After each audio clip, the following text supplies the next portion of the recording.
Makasih Bu. Terima kasih ya sudah berkunjung di sini. Boleh saya tahu nama kamu siapa? Ibu, perkenalkan nama saya Hantika Syafira. Hantika Syafira. Dipanggil? Saya biasa dipanggil Hani ya. Sebelumnya terima kasih. Saya ingin mengenalkan saya. Nama saya Nisa. Biasa dipanggil Nisa. Saya selaku konselor di sini. Sebelumnya Hani udah pernah melakukan konseling individu?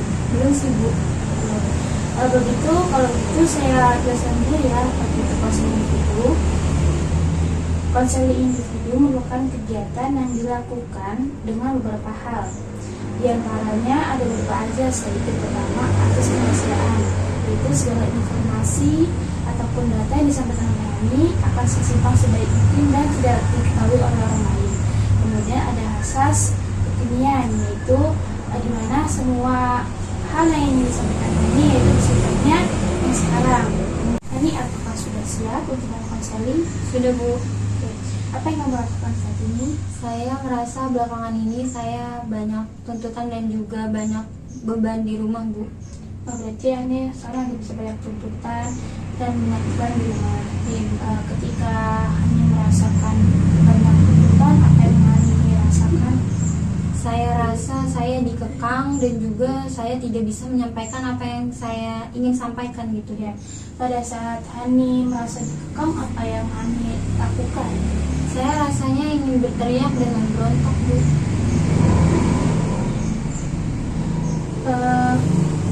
Sudah pernah kamu mencoba hal seperti itu? Belum sih Bu, karena kalau misalnya saya menyanggah sedikit pembicaraan ayah saya itu langsung marah, jadi kayak nggak terima. Berarti ketika kamu dikekang ingin memberikan hal, berarti setelah yang kamu berarti takutnya ayah nggak terima. Bagaimana ketika dulu yang ibu kamu? Kalau ibu saya, dia juga diam aja Bu, mungkin dia menganggap itu hal yang sepele. Berarti ketika kamu ayah marah, tadi ibu kamu menganggap itu hal sepele. Kamu tahu nggak penyebabnya ayah seperti itu? Mungkin sih Bu, bisa aja yang menyebabkan ayah marah meledak-ledak seperti itu tuh mungkin karena dia capek kerja dan yang menumpuk, jadi ketika pulang ke rumah rasa lelahnya itu diluapkan dengan cara dia marah-marah. Jadi yang kamu bilang tadi, ayah marah seperti itu karena ayah mungkin karena kelelahan dan tidak ingin dengar keluh kesah dari luar dari anak ataupun orang tua, benar seperti itu? Iya Ibu, benar. Selain itu, selain ayah dan ibu, ada nggak tempat bercerita di rumah? Tidak ada sih Bu. Tidak ada. Mengapa seperti itu tidak ada?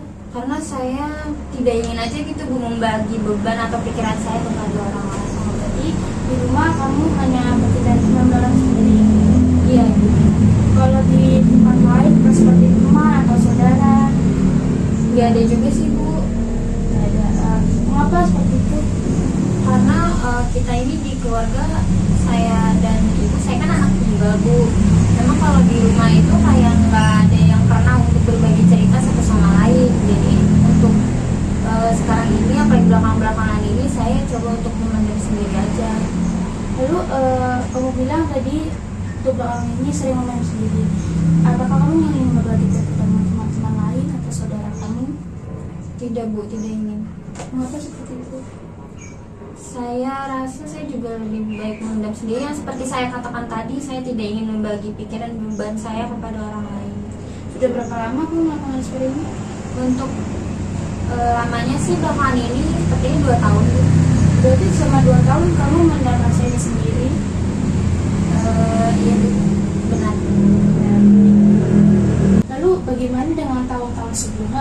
seperti ini? Sama aja sih Bu, sama yang kayak saya katakan tadi, kalau kita di keluarga itu nggak pernah bercerita satu sama lain. Tapi untuk 2 tahun belakangan ini saya tuh merasa lebih tertekan dan juga merasa lebih banyak beban di diri saya. Berarti selama 2 tahun belakangan ini kamu lebih banyak tertekan, terus kamu tidak bisa membagi cerita dengan orang karena merasa kamu membebani, kamu anak tunggal, seperti itu? Iya Ibu, benar. Ya. Lalu bagaimana dengan tuntutan yang ayah ibu inginkan? Bisa diceritakan? Karena saya anak tunggal, jadi saya merasa kalau orang tua, terutama ayah saya ini tuh menginginkan saya menjadi anak yang serba bisa. Jadi tanpa mengenali kekurangan saya, keterbatasan saya, ayah saya tuh ingin saya menjadi anak yang serba bisa gitu Bu. Ya. Hal seperti apa yang ingin sekali ayah kamu lakukan gitu ke kamu karena serba bisa itu? Jadi orang tua saya ini menginginkan saya untuk masuk ke universitas negeri ternama, khususnya di bidang kimia Bu. Tapi sedangkan itu saya kurang menyukai di bidang kimia ini.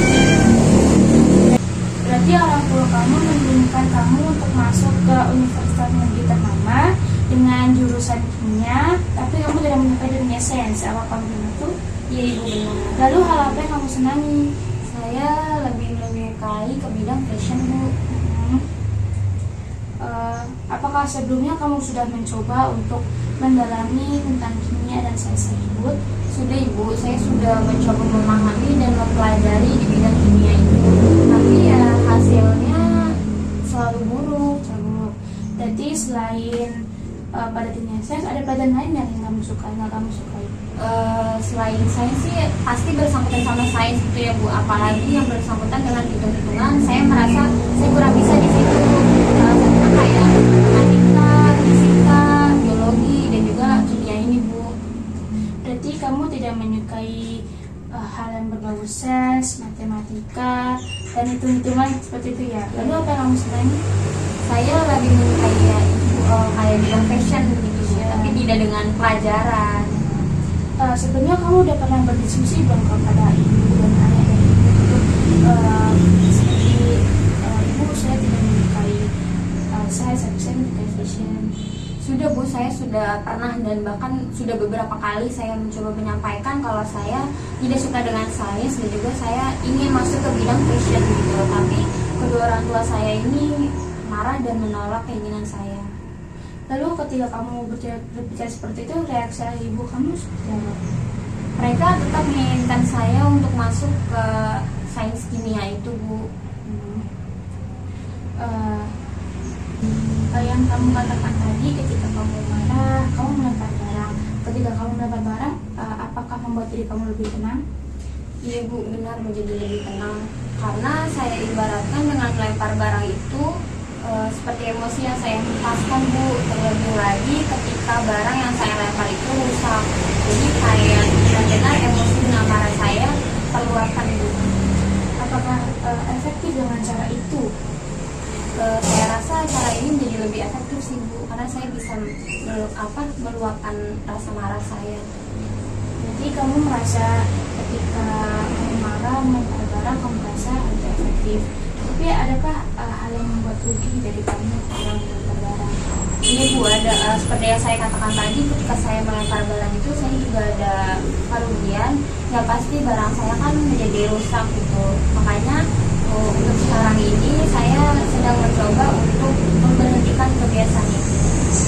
Berarti ketika kamu marah, kamu melempar barang, terus kamu merasa hal itu lebih membuat kamu tenang dan membuat kamu efektif, tapi kamu mengalami kerugian itu.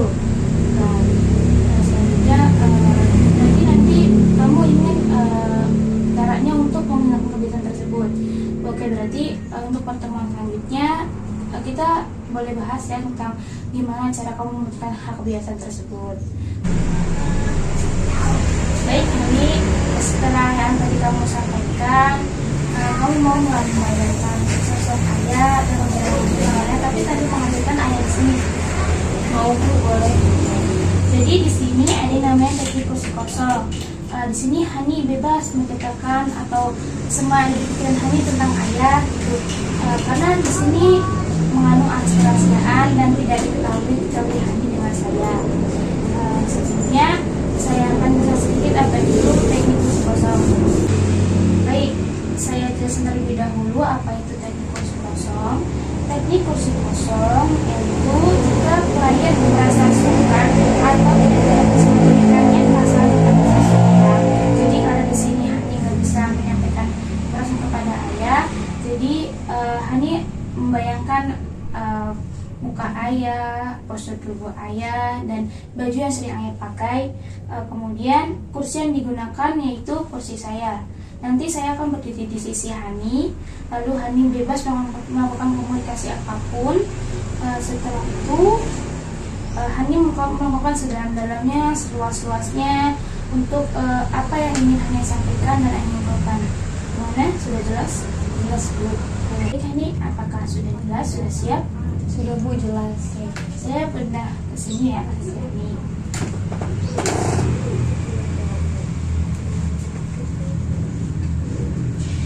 Coba Hani bayangin di kursi tersebut ada seorang ayah, kemudian baju yang sering ayah gunakan, terus kamu sudah bebas melakukan komunikasi dengan ayah atau yang ingin kamu sampaikan. Silakan Hani untuk menyampaikannya. Ayah, di sini Hani ingin menyampaikan sedikit banyaknya mengenai keluh kesah yang Hani pendam selama 2 tahun ini, terutama mengenai tuntutan atau keinginan ayah agar Hani masuk ke universitas negeri ternama, yaitu pada sains. Sebenarnya Hani kurang menyukai bidang sains yaitu kimia karena Hani merasa Hani tidak memiliki bakat atau kompetensi di bidang itu. Hani sudah coba untuk memahami dan mempelajari kimia, tapi hasil yang didapatkan itu selalu buruk. Tapi ayah dan ibu itu tidak menerima kalau Hani juga memiliki kekurangan atau keterbatasan dalam kemampuan. Ayah dan ibu hanya menginginkan bahwa Hani harus masuk ke bidang kimia universitas negeri ternama itu. Sebenarnya Hani juga memiliki keinginan untuk lanjut ke bidang fashion, tapi ayah dan ibu tidak mengizinkan atau menolak sekali keinginan Hani untuk melanjutkan ke bidang yang Hani senangi. Tapi setelah adanya penolakan itu, Hani mulai mengatakan kepada diri Hani bahwa tidak apa-apa kalau memang sekarang tidak diizinkan masuk ke bidang fashion. Mungkin nanti suatu hari Hani bisa diizinkan untuk melanjutkan ke bidang fashion itu.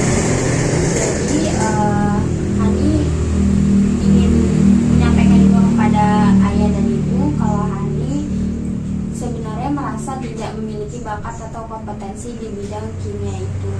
Jadi Hani ingin melanjutkan apa yang Hani senangi dan apa yang Hani minati. Hani hanya ingin ayah dan ibu mengerti dan mendukung Hani dalam segala bentuk yang Hani jalani.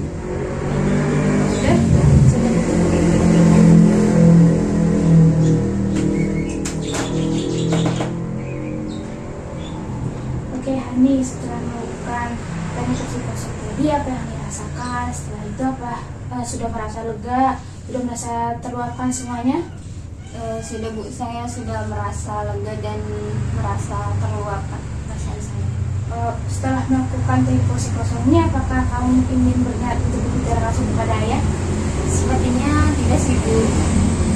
Tidak karena kamu takut kepada ayah lagi. Iya, Bu, jadi saya lebih memilih untuk diam aja daripada saya kena marah lagi. Berarti dengan teknik kursi kosong ini kamu merasa lega karena tidak sampaikannya. Baik, setelah ini apakah kira-kira kamu mau melakukan lagi dengan saya?